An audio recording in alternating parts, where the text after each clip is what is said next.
It's very muddy. And the problem that, well, I guess it's good. The good corn is on the darker, richer soil. It's very loose as a goose. I mean, I'm sitting here, you watch me walk.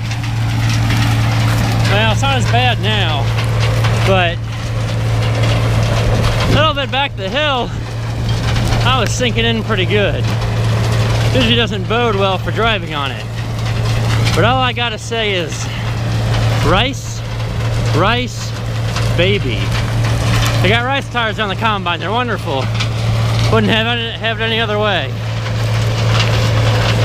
Now here's the other fun part. There's all sorts of ditches, or low spots through the field. And I mean low. We got the combine stuck earlier, as you saw. There's another one right there we gotta cross. But that's how the combine's clawing up the hill through the mud. I hope we're not chewing it up too bad for whoever has to deal with it next year.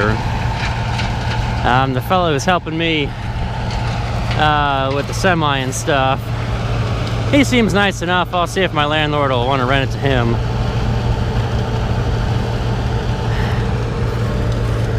But yeah, right now it's just getting the combine to move at the top of the hill. Now it'll swing right around on a dime when Dad steps on the brake like that.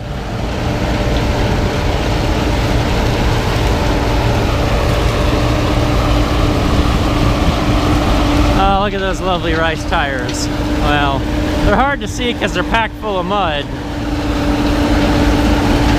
But if you didn't have tread on them, how could they be packed full of mud?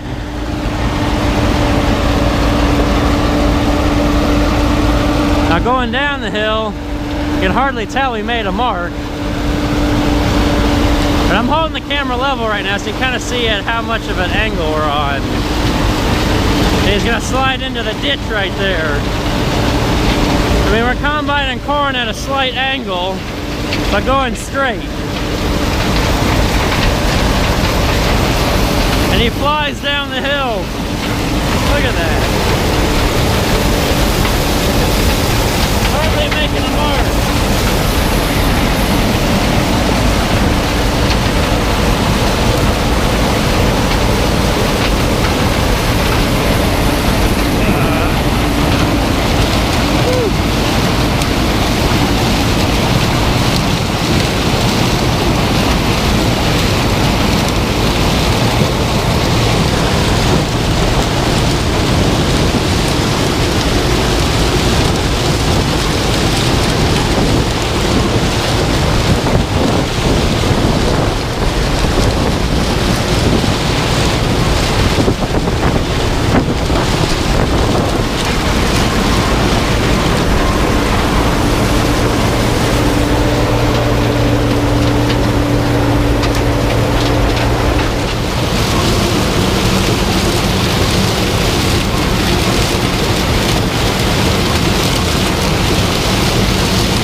We're here at the smaller field, 40 miles away from home.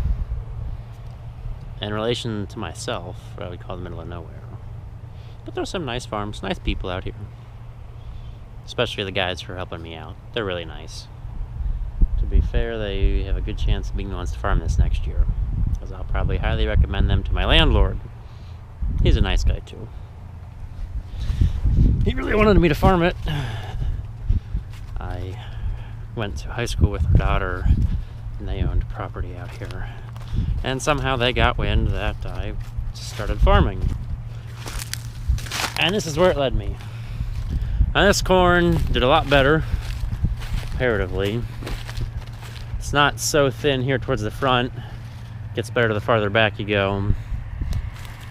And hopefully we make up a lot of lost ground. Hopefully. Combine's way back there. You see the dust cloud. And hopefully he comes up soon to dump, because he's really, really full. Hopefully we can get 2 more wagons to make a total of 6 today. And maybe we'll get that semi sort of full. I can go run and deliver it tomorrow morning, and it'll be empty when we get started again. Even if he has to go dump it tomorrow while we're harvesting, I think we'll have plenty of time, because there's going to be a bit of down corn to work through in this field. Nice picturesque setting. Corn, trees, nice red tractor, and wagons that are, well, they're wagons.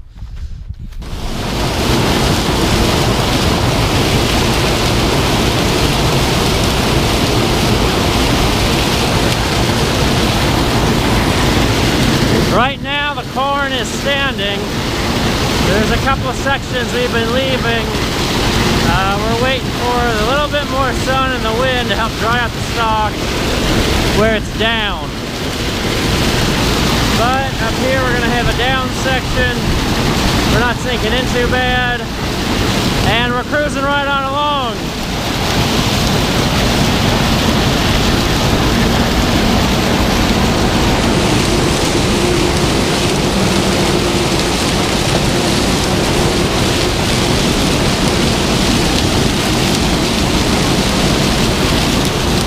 Talk about harvesting corn after Valentine's Day. Here we go. Look at that down stuff. And the hill. I'm hoping not to have to rake too much. Some of it's all about direction.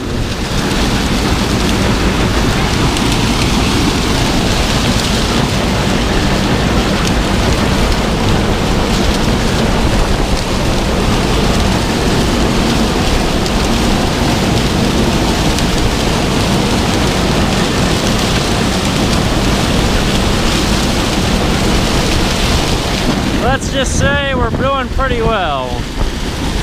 If we had what they would call ear savers on the snouts, we'd be, well, we'd be fish out of water.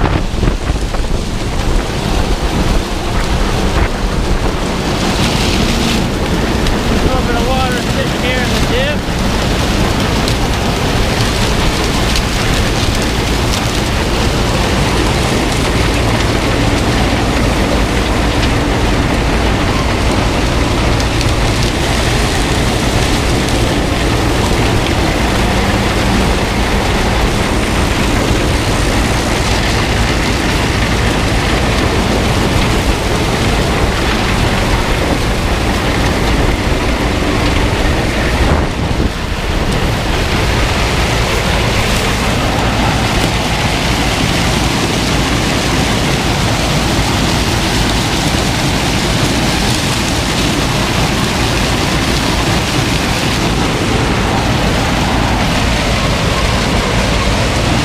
Just a little hangout.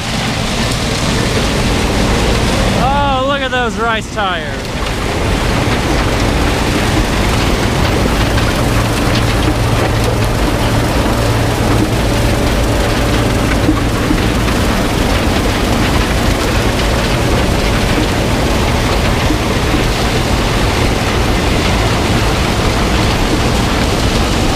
See, with rice tires, it's kind of like you got 4-wheel drive, but you only need 2 wheels to have that much traction. The only thing the 4-wheel drive would help would be the fact that the rear tires are spinning instead of just being drug along. Because really, they're just being drug along.